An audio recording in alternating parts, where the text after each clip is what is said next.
Sir, आज कैथल में पहुंचे हो तो किस प्रकार का मुद्दा है, क्योंकि गायें है जो हमारे एक बहुत बड़ा मुद्दा बना हुआ है, तो क्या कहेंगे? सबसे पहले तो मैं कैथल के अंदर अभी रेस्ट हाउस में आया हूँ और सभी गौ भगत, सभी गौशाला प्रतिनिधि और डिपार्टमेंट के हमारे एसडीओ साहब और उनकी टीम पूरी आई हुई है। बेसहारा रूप से एक भी गौ माता सड़क पे न रहे, हमारा आज के अभियान का मुख्य मुद्दा यही है। और उसके लिए 2013-14 की बात करता हूँ तो 2 लाख गौ सड़कों पे था। आज हमारा 20-25 हज़ार गौ सड़कों पे है, ऐसा हमें लगता है।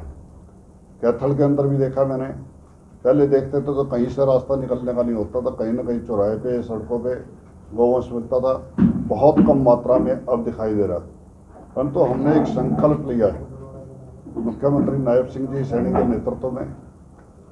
और उस संकल्प में क्या है कि बेसहारा रूप से हरियाणा देश का पहला राज्य होगा जिसकी सड़क पर एक भी गौ माता बेसहारा नहीं होगी। और उसके लिए अभी 5वें जिले में मैं आया हूँ।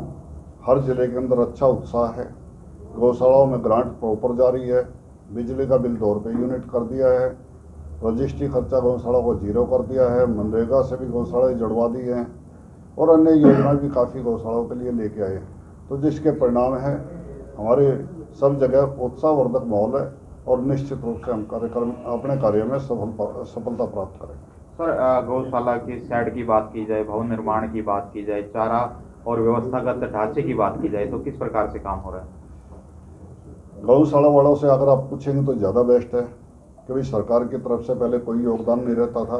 कांग्रेस की सरकार की बात करता हूँ या हुड्डा साहब की बात करता हूँ, परंतु आज अगर मैं बात करता हूँ तो 10 रुपये बच्चे का, 20 रुपये गाय का, 25 रुपये नंदी का प्रतिदिन के हिसाब से गौशालाओं को मिलना शुरू हो गया और 2 किस्तें आई भी हैं।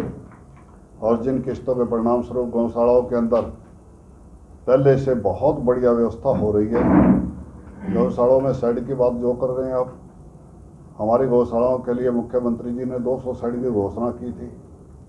21 शेड हमने रिलीज कर दिए हैं उसमें से, बाकी की फाइलें भी जल्दी पुट होके हम कोशिश करेंगे जिन जिन गौशालाओं में शेड की जरूरत है मैक्सिमम सरकार की ओर से हम उनको दिलवाएं। इसी प्रकार से मनरेगा के अंतर्गत भी शेड बनवा सकते हैं, ऐसी हमारी योजना है।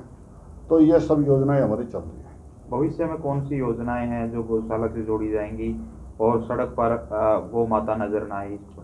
हाँ, गाय को हम माँ कह रहे और माँ सड़कों पर रहे, माँ बेसहारा और आवारा कहलाए, जो लोग भाषा प्रयोग करते हैं। माँ कचरे के ढेर पे खाए, ये दोनों चीज विरोधाभासी है। तो हमारा संकल्प यही है कि गौ माता सड़क पे ना रहे और भविष्य की योजना ये है कि जब सड़क पे नहीं होगी तो वो गौशाला में होगी। और गौशाला के अंदर भी वंश सुधार करके, नस्ल सुधार करके गौ माता हमें दूध देती है, गोबर देती है, गौमूत्र देती है, आशीर्वाद देती है। हम गौशालाओं को एक लघु उद्योग के रूप में, कुटीर उद्योग के रूप में स्थापित करना चाह रहे हैं, जिसमें नस्ल सुधार का भी कार्य हो, दूध और दूध के उत्पाद भी बने, गोबर और गोबर के उत्पाद बने और गौमूत्र जो अनेकों दवाइयों में काम आता है उसके भी लगातार उपयोग के लिए हम योजनाएं आगे लेके आ रहे हैं। कुछ योजनाएं हमारी बढ़ रही हैं, कुछ बढ़ेंगी। तो इसके लिए कुछ मशीनें हमने पहले दी थी 19-20 में, अब आगे भी हम उन योजना पे आगे आएंगे।